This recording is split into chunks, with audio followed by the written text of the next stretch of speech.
Hey everyone, Mrs. Peters here with Chapter 3 of The Chocolate Touch.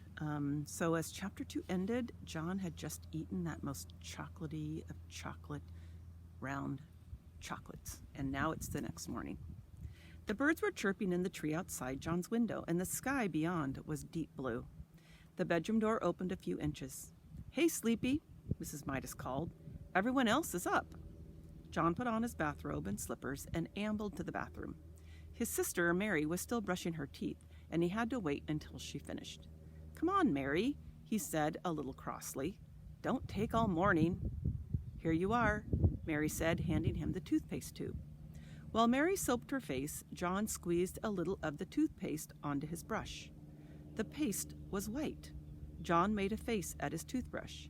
It didn't seem fair that he should have to brush his teeth with stuff that tasted just like his medicine. A stinky taste, he called it. John opened his mouth and pushed in the end of the toothbrush. As soon as it touched his front teeth, he noticed a delicious sweetness in his mouth, a taste of the best kind of chocolate. He pushed the brush to and fro, and the taste seemed to grow stronger. He removed the brush. The bristles were brown. "What kind of toothpaste is this?" John asked. Mary was drying her face. "The same kind," she answered. "It says on the tube."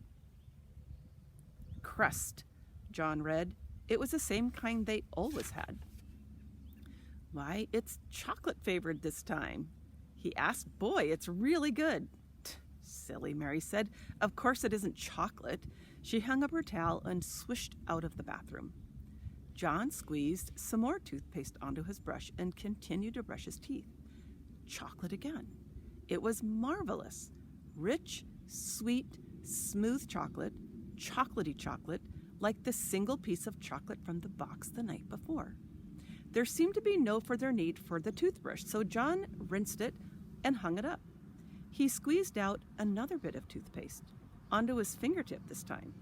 He put his finger in his mouth and ate the toothpaste off. When he took his finger out again, it was stained chocolate brown.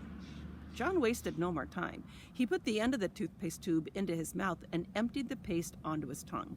It squeezed out like thick, creamy chocolate. Mary looked into the bathroom. "What are you doing?" she demanded. "Yum," was all John said. John and Mary were a little late getting down to the breakfast table, and Mr. Midas was already on his way to the train when they sat down to eat. "John ate up all the toothpaste," Mary told their mother. "Oh, you sneak," he whispered. "Well, you did," Mary reminded him, "and that's a waste. Isn't it a waste, Mother, to eat up all the toothpaste in one day?" Mrs. Midas was serving their orange juice. "Mary, really?" she cried. "I'm sure John was only joking. He must have been pretending to eat the toothpaste." "No, he wasn't," Mary insisted. "I was watching, and I saw him squeeze it right into his mouth. He said it was chocolate."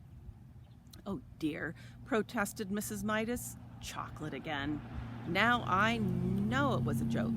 He just wished it were chocolate, Mary. Come on, drink up your orange juice, both of you. Your bacon and eggs will be ready in a minute." As Mrs. Midas left the room, John took up his glass of orange juice and put it to his lips. As soon as he tilted it and the liquid began to flow into his mouth, a happy look came into his eyes.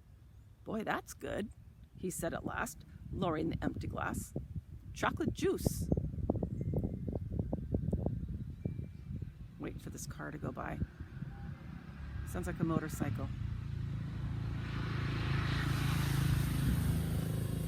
Okay. Mary looked at John. Then she looked at her glass of orange juice. It was a bright orange color. She tasted it. It tasted orange to her. "It is not chocolate juice," she said. "It's orange juice. Orange juice is good for you."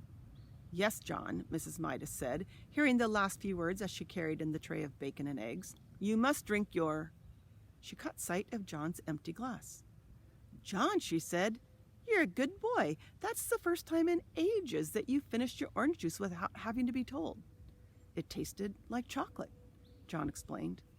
"All right," Mrs. Midas said, "very funny. But don't tease too much. Remember, Mary's younger than you." John silently picked up his fork and sliced the yolk of his fried egg. The yellow broke over the white, and he shivered as he watched it, as he always did. "I can't eat this," he told his mother. Of course you can, Mrs. Midas said. You drank your orange juice. Try to eat your bacon and egg. John scraped up a small piece of egg and put it into his mouth. It immediately became chocolate. Chocolate white and chocolate yolk. Both lovely, lovely chocolate. John mumbled, chocolate egg. In almost no time, he had finished every scrap of egg on his plate. Then he tried the bacon. The bacon turned to chocolate too. John had never before enjoyed his breakfast so much. After the orange juice that had turned to chocolate juice in his mouth and the fried bacon and egg that had turned to fried chocolate, he ate 2 slices of chocolate toast with chocolate butter and chocolate marmalade, washed down with a glass of chocolate milk. I'm very pleased with you this morning, Mrs. Midas said, as she helped John on with his coat. If you promise to eat your lunch at school as well as you ate your breakfast, I'll give you a dime to buy some chocolates with. Oh, that's all right, John said. I don't think I'll need it. Mrs. Midas looked puzzled as she waved goodbye. And chapter 4 will be coming up next. Have a good day. Enjoy the sunshine.